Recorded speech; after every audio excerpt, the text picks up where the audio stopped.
J'avais tort.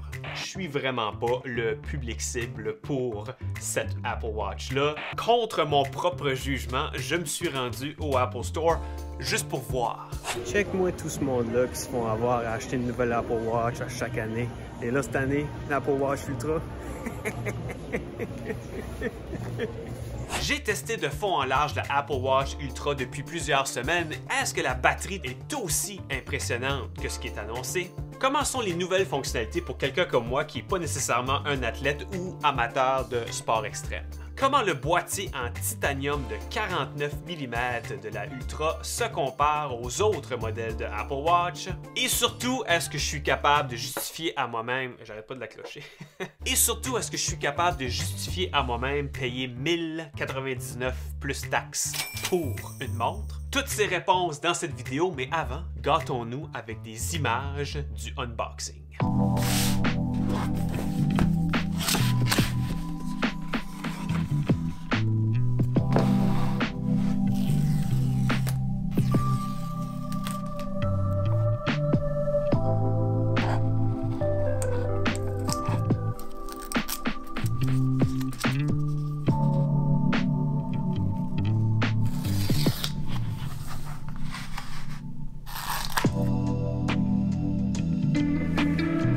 Bonjour à tout le monde, moi c'est RP, ex-formateur à Apple, devenu YouTuber et qui espère un jour pouvoir courir un marathon.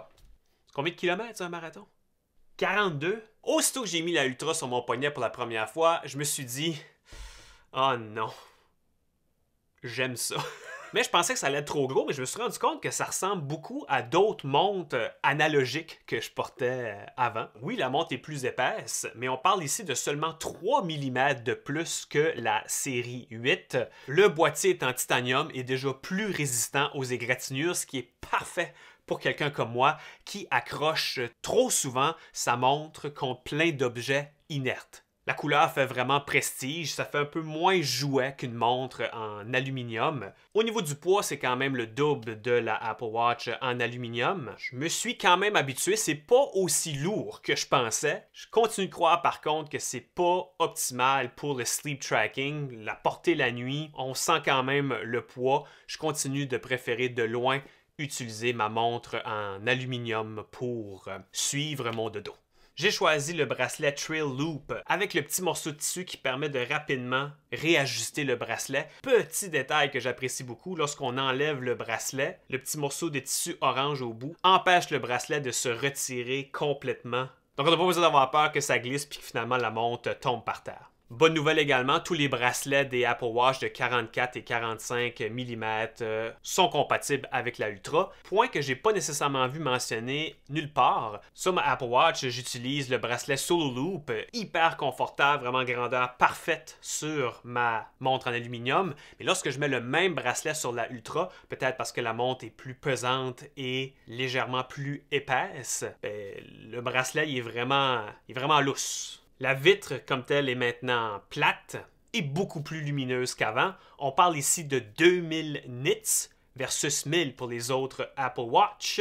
Bref, plus on a de nits, plus c'est facile de lire notre montre dehors avec le gros soleil. Et vu que la vitre est plate, moins de reflets pour toute source de lumière. C'est vraiment comme si on avait un mini iPhone sur notre poignet. Et en parlant d'écran, faut pas se faire avoir, c'est pas l'écran qui est de 49 mm, mais bien le boîtier. L'écran de la Ultra est seulement 7% plus large que l'écran de la série 8. Donc c'est négligeable quand même. Par contre, depuis 3 ans, j'utilise une série 5 avec un boîtier de 44 mm, avec un écran pas mal plus petit que celle-là de la Ultra. Je confirme que ça fait vraiment du bien d'avoir un écran plus large, c'est plus facile lire pour mes yeux qui commencent à vieillir un peu. Et fonctionnalité qui, moi, je n'ai pas sur ma montre, c'est le clavier qui permet de rapidement répondre à des textos.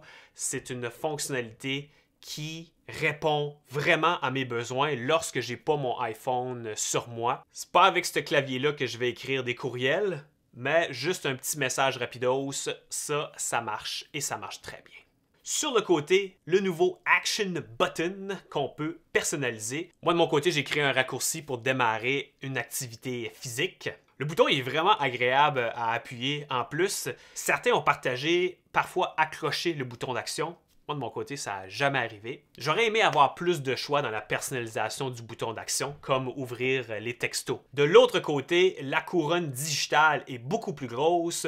Le bouton a maintenant une belle couleur orange qui matche parfaitement avec le bracelet que j'ai choisi. C'est apprécié que la couronne soit plus large. Cela dit, selon la position de mon poignet, ça arrive que la couronne va frotter contre la peau. C'est pas la fin du monde, mais j'ai jamais eu ce problème-là avec mes anciennes Apple Watch. Et juste en dessous, j'apprécie que le bouton d'accueil soit protégé, remonté un peu. C'est beaucoup plus facile d'appuyer dessus lorsqu'on a des gants.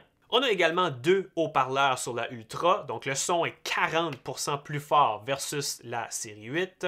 J'ai répondu au téléphone avec la Watch et je confirme que c'était beaucoup plus facile d'entendre la personne à l'autre bout du fil qu'auparavant. On a même une alarme si jamais qu'on est pris quelque part.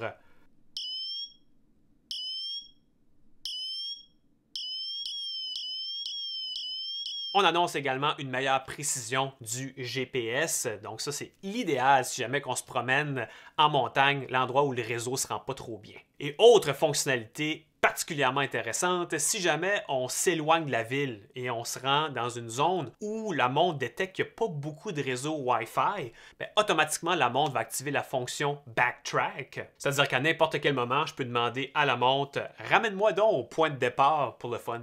Très utile au cas où on se perd en forêt.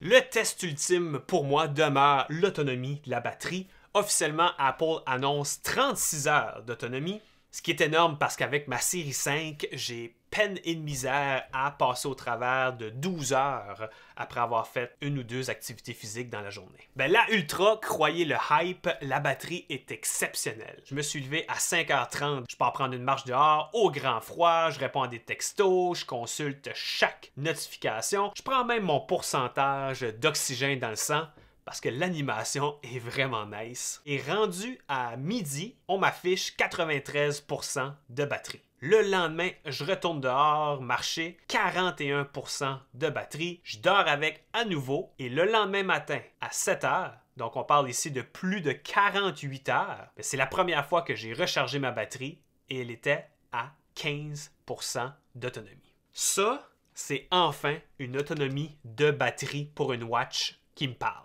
Ça fait du bien de pouvoir se dire je vais quitter pour un week-end sans avoir à apporter mon chargeur de watch. Et on peut même monter ça au niveau supérieur en activant le mode Low Power Mode. Le Low Power Mode, l'écran va seulement s'illuminer si on lève le poignet et la détection GPS et du rythme cardiaque va être au minimum. Grâce au Low Power Mode, on peut obtenir jusqu'à 60 heures d'autonomie. Et c'est avec cette batterie qui surpasse mes attentes que je suis venu à la conclusion que j'avais tort à propos de la Apple Watch Ultra. Le marketing d'Apple pour la Ultra est vraiment centré sur les explorateurs, ceux qui grimpent des montagnes. Et c'est pour ça que dans ma vidéo, j'avais dit que je n'étais pas le public cible pour la Ultra. Mais après l'avoir utilisé pendant plusieurs semaines, je dois dire que je suis vraiment tombé en amour avec. Faut se le dire, ça fait quand même plus de 7 ans que la Apple Watch n'a pas eu de changement majeur au niveau du boîtier. Donc, il y a quand même l'effet de nouveauté qui parle. Mais la Ultra m'a gagné avec son écran plat, hyper lumineux, son boîtier en titanium hyper résistant. Oui, le boîtier est plus gros, mais côté poids, c'est pas vraiment plus lourd qu'une Apple Watch en acier inoxydable. Et que dire de la batterie qui continue de dépasser mes attentes. Mais c'est quand même pas parfait comme appareil. La couronne digitale frotte contre ma peau dans certaines positions. Le poids fait en sorte que c'est pas ma préférence pour le sport ou pour dormir avec. Et surtout, faut le dire, le prix 1099, ça coûte plus cher que mon iPhone 13 mini. Mais c'est quand même seulement 60 $ de plus que la Apple Watch série 8 en acier de 45 mm. La Ultra est de loin un meilleur choix que la série 8, à moins que vous ayez un petit poignet et que la Watch fait un look moins élégant. Est-ce que ce prix-là est justifié? La Ultra, c'est un chef-d'œuvre d'ingénierie. Le look passe pas inaperçu. Là où j'ai un gros bloquant, c'est que j'ai acheté la première génération de la Apple Watch. Non, pas celle-là. Celle-là. et j'ai payé pas loin de 1000 $ pour la série 0 qu'on appelle. Ben, aujourd'hui, 7 ans plus tard, cette montre vaut même pas 25 $. Et moi, je suis pas vraiment habitué d'acheter des produits Apple avec une valeur de revente aussi mauvaise. Écoutez, j'ai longtemps réfléchi à savoir est-ce que je vais garder la Ultra ou non, même que tout de suite, en filmant, je sens que j'ai pas encore la réponse à cette question. Alors, j'ai décidé de faire un deal avec moi-même. Je fais une prédiction avec vous aujourd'hui. J'ai un sentiment qu'en septembre 2023, Apple va annoncer sa nouvelle série de Apple Watch et la Apple Watch série 9, d'après moi, aura le même type de boîtier que la Ultra avec l'écran plat. Et rendu là, je vais acheter à nouveau une Apple Watch en aluminium pour sauver pas loin de 600 $. Et si jamais la série 9 est identique à la série 8, bien rendu là, je m'engage à acheter la Ultra 2e génération. Et d'ici là, je vais garder ma bonne vieille Apple Watch série 5. Ouais, c'est petit finalement. Oh, il me reste juste 70% de batterie.